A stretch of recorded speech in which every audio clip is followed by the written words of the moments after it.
Hello, everybody. Happy Friday. Thank you for joining us for episode number 52. 52? Right? John is with me today. I'm very excited for today's session. So, what does this mean? Number 52. Anything? It's one past 51. It's been a whole year that the podcast has been publishing episodes. 52 weeks equals 1 year. You are so smart. Happy anniversary. Thank you. Thank you. Thank you. I'm very excited. And with this special anniversary, we're doing something really, really fun today. We are going to do rapid fire questions to each other.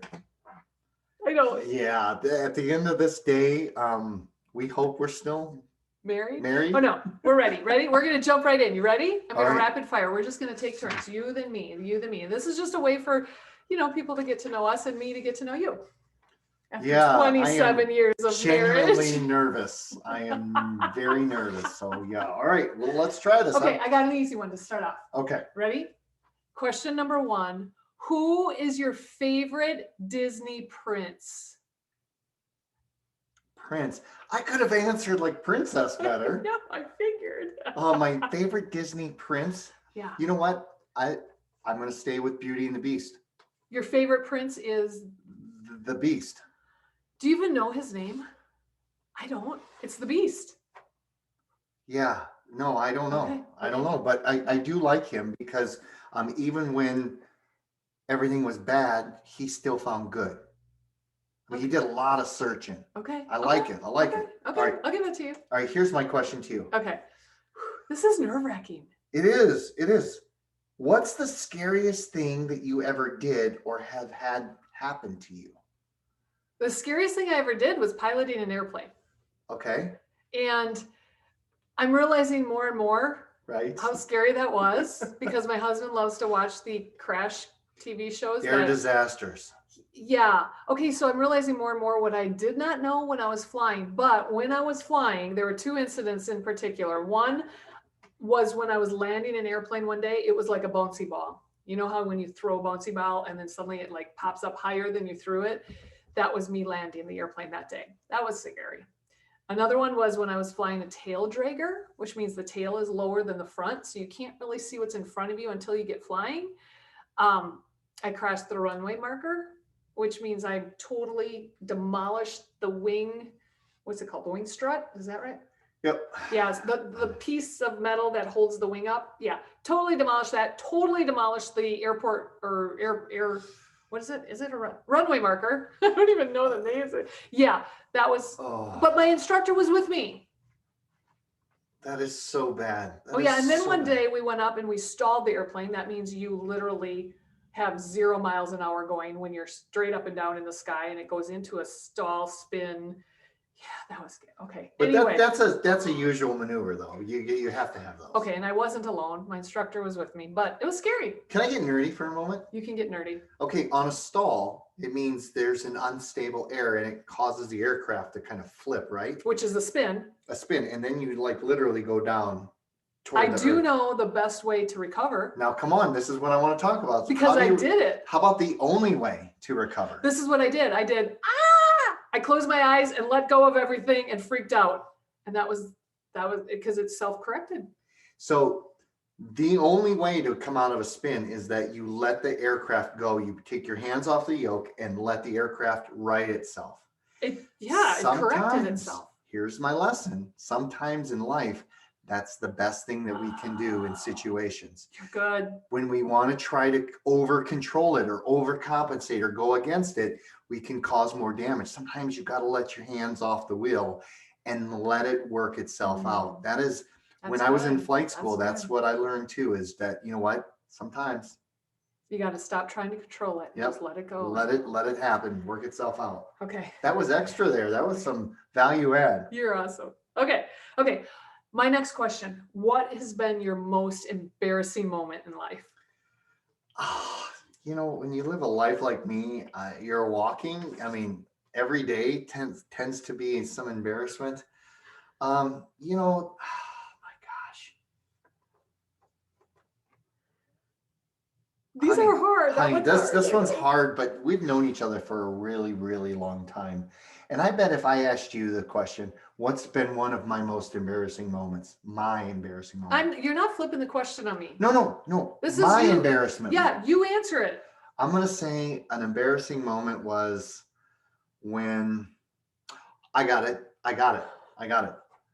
I'm talking to a friend. I'm in working for my company. I'm in at work, and I'm talking to the friend in front of me through email, and we're going back and forth. We're bantering back and forth, and he keeps asking me to do stuff for him. In the meantime, that I'm exchanging emails from the guy in front of me, I'm working and talking to my firm that I'm working with, Like a client. a client in Chicago, okay, in the city of Chicago. And I'm emailing the guy in front of me, and finally he asked me one more thing, and I'm like, what do you want me to do next for you? Stand up on my desk butt naked and dance for you? And I hit send, and it didn't go to the guy in front of me. It went to the client Oh my in gosh. Chicago. Now, have you ever had something happen where look at my face is turning red as it is, where you literally feel the temperature of your face increase like 10 degrees? And the moment I realized it, my face got hot. And you think that you remember how to recall an email like that? It doesn't happen. It was horrible. That's awesome. So I had to get on the phone, and I Wait. called up my client, and I proceeded with my tail between my legs to tell her, listen, I am so sorry that you received that. I was emailing my friend in front of me, not you. Very unprofessional. Please forgive me. Really, what I was saying is, don't tell my manager. Did she laugh? Oh, very understanding. Very understanding. She's probably sitting around the table right now, we're telling the story to some of her friends. She probably went through her own office, Brutal. just laughing, telling everybody. It was that's absolutely so brutal. Okay, so we're doing something different today as well. We're actually videotaping this. So if you don't catch my podcast episode, you can catch the YouTube video. Yeah, this is going to be funny. I'm just dying laughing. My stomach hurts. This is awesome. Okay. Okay. All right. Next. Question for you. Okay. What was your last failure? My last one should be easy because it's like probably this morning, right? What does that say about you that you would say something like that? We need failure. Failure's good. Failure's not bad, and that Failure's what was makes my me learn. follow-up question. Yeah, Is in no, what's your this is perspective? good. No, this is good. Okay, so I did a lot of training and coaching, and I would probably say my last failure was yesterday while I was coaching a client. Sometimes when you're a coach, you forget to ask questions, and instead you like tell and like give advice. And that was, I caught myself yesterday. I'm like, oh, I'm a coach. I need to ask questions. This isn't about what I think they should do. You're not a mentor at that time. Yeah. And mentoring has its value, but not in a coaching relationship. Yeah. Got it. Right. Yes. All right. So in that coaching, that's kind of a cheesy one, but I'm going to let you go on that one. Come on. That wasn't that bad. Thanks for judging my answer. Okay, here you go. Ready? What is your favorite vacation? Oh, guys, we have been blessed with some pretty good vacations. Mm-hmm. You know, the one thing that stands out to me is probably, I'm going to say to Cancun. We've been all around the world. Riviera Maya? Riviera Maya. So we've been all around the world and had some amazing vacations. But I got to tell you, from the moment we landed to the moment we left, that vacation was just perfect. I mean, personally, we spent a lot of time every morning studying and having some growth, and swam with dolphins. And we really had a great vacation, and not to discount any of our other trips. I'm stumbling over myself because we've had some great ones, but that one just jumps out at me. I know that I'm going to break trend here. What was yours? Okay, so here we are in our vacation room, and we have pictures of Sweden, Germany, Portugal, London. I'm sorry, honey. I'm saying the European vacation we took 2 years ago is definitely my favorite. And of all the countries and places we visited over like what, 2 weeks, my favorite was Sweden and Germany. Now I know yours is London. I get it, but I loved visiting our family in those countries because we had our own tour guides. That makes a huge difference. Now, granted, we did Stonehenge. We did an amazing Winston Churchill private tour when we were in London. So London was amazing, but to have that personal tour guide was beautiful. It was just a little less nerve-wracking, and and their places were beautiful and they were clean. That wasn't London. Yeah, be very careful when you have the Airbnb thing. the No, Airbnb yeah, in London. not a fan. Bad. But anyway, yeah, that I would say would be my favorite. Okay. Well, then there's Hawaii too. No, I'd still go for Europe. All right, fair. Okay. Then what is your favorite quote and why? All right. Ooh, boy, oh boy. So I have a few of them. Mhm. Carl Jung said, until you make your unconscious conscious. Right, now we can't think of our Now I favorite can't think quote. of it, right? Until you make your unconscious conscious, it will like run your life and you will call it fate or something like that. I love that saying from Carl Jung. My other one is Kathie's looking that up, is from the Bible. Well, my next question was going to be, what's your favorite scripture and why? I'm going to cover that one. My favorite scripture was a quote in Philippians. So that would have been from Paul, the Apostle Paul.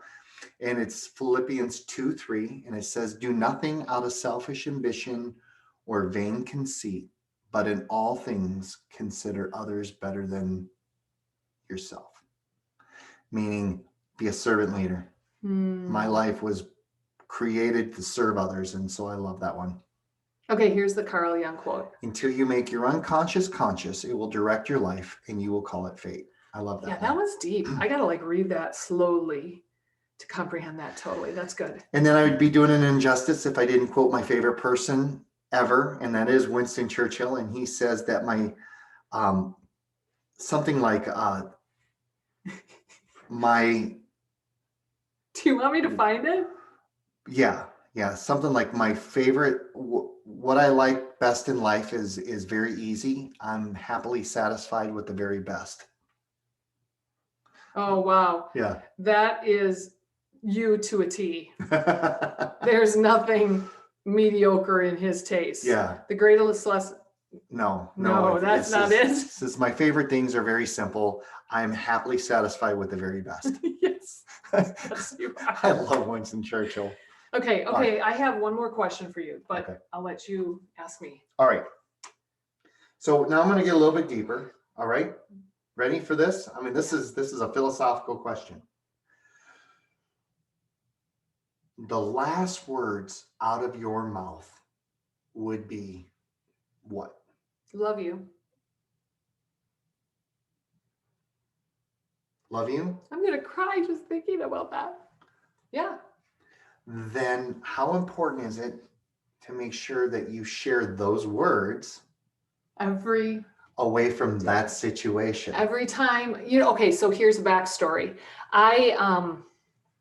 Those are not normal words. She's tearing I up. am. If you're not watching video, I so am. Okay, those are not normal words that I've said until I met you. Until I met you, John, man, it was like something I noticed right away. Every time he left his parents' house, gives them a kiss and a hug. Love you. Love you. Your parents, of course you love them, but I never really said it because I was a teenager. That resonated with me. And it's one of those things that we have just embraced and said it so often with the kids. The kids see nothing different. I mean, that's just life. Love you guys. They tell us it on the phone. They tell each other. They tell each other. It's beautiful, beautiful. And now I feel, well, I just said it the other day to you and Lori. Lori is a coworker of John's. Like, love you guys. Be great today. And she said, love you too. So. And I just got done with training from a firm in another part of the country. And the last words out of my mouth, I am not lying to you, is I love you guys. Now, he's gotten in trouble in corporate America. He's been called into the president's office because he used the word love in an email and at the end of a meeting and in a video. Yeah, he loves people, and that's just weird. You get me, you get what I come with. Needless I to love you say, guys. the president and the vice president just kind of laughed and was like, they just don't know John, do they? That's what they said. They're like, we get you, we understand you, but really you probably shouldn't say that. So yeah, absolutely. So that's my question to you. Come on, what you got now? Okay, last one. Last one. We're just getting started. I I've got some good know, ones. yeah. No, we're gonna do two more. We're driving today for 3 hours. We got a lot of fun stuff. You want to do two more? Yeah, I do want Okay, to do I'll two give more. you an easy one then. Well, we just did. Okay, so what's your favorite season? Summer. Even though You sound like Olaf. I love I love the fall because of football. I love the spring because you're coming out of that other season. I love the summer, winter man. because snow. Well, is it's not. beautiful. It's not Okay, a question anyway, for you. you're right. Summer because you can do so much in the summer. Oh man, we endure winter to get to summer. So yeah. Okay, and it's my birthday month. And it's your summer. birthday month. Absolutely. All right. So I only have two more questions, right? So I've got to make these count. Wait, how many do you have? Like 50?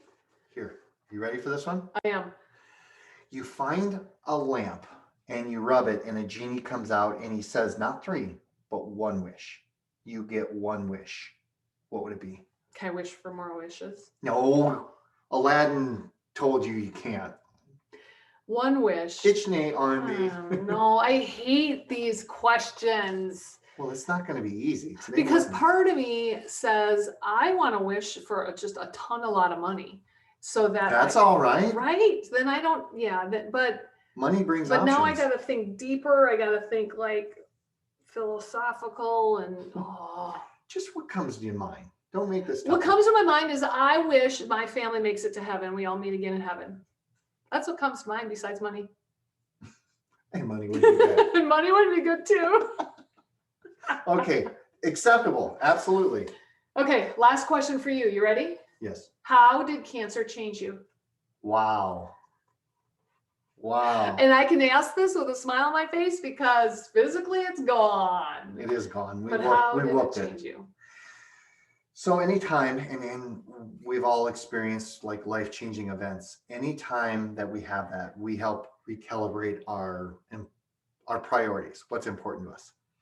And cancer gave me a zest for life that I might have taken for granted. I might have always had a zest for life, but I think I've taken it for granted, assuming that tomorrow will always come. Right.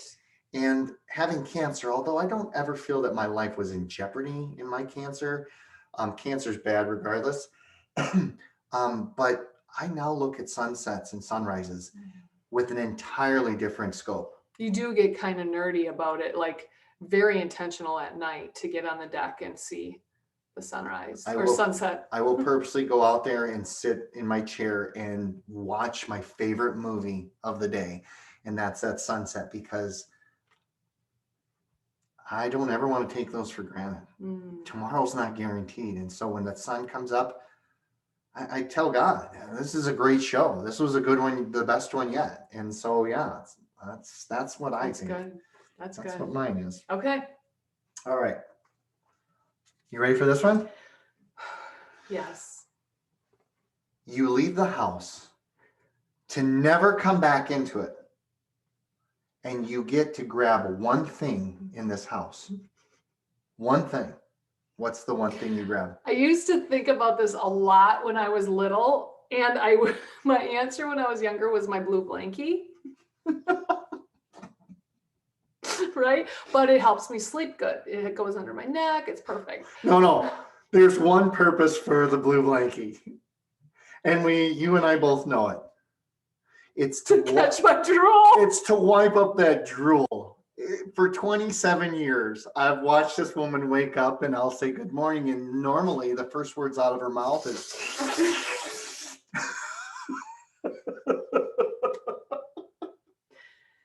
Okay. Boy, talk about a level of transparency to our audience. So I've grown up now, and I didn't think the blue blankie was still on my list, but now I'm thinking it would be very beneficial. But no, the one thing I would grab would be my computer because everything is on it, like pictures and my journals and my passwords, or my life is on my computer. So I know that doesn't sound too fun, but that's what I would do. It's amazing how generations have changed because I 20 years ago, probably people would have said I would have thrown out photo albums Yeah, you're right. because you can't replace the photo albums. Well, now it's all digital on the computer. Right, So that's all right. right. Good. So there you have it. All right. What would you grab? Um, my wallet. Well, you don't remember it every other day, so why would you remember it then? Not only are we transparent, but we're really kind of Digging a little bit. Sorry. All right. This is fun. This is really fun. I challenge you all to create a list of these kinds of questions. There's actually a really cool game out there. I cannot remember. My daughter just bought it last weekend when she was home, and it's just full of these kinds of questions to ask to get to know people, even after 27 years of marriage. Can be very, very fun. So I encourage you, create your list of questions, create this kind of fun experience to get to know people that you think you do know. And I think as a couple, this is always a great exercise because we always assume that we know our mates, right? And so this is a great time to, wow, I never knew that about you, or I didn't think about that. What a great and valuable lesson this is to just never stop trying to learn about each other. Right. Very true. Very true. Well, it is our 1-year anniversary for the podcast, and I do have some changes coming very, very soon. Ooh, we don't know if we like changes. This will be fun. For the next few weeks, I am going to actually showcase some of the most popular episodes. But the video is one of the changes, and yeah, there's a little bit more coming. So keep tuning in and keep letting me know what you'd like to hear about. Till next time, make it a great day.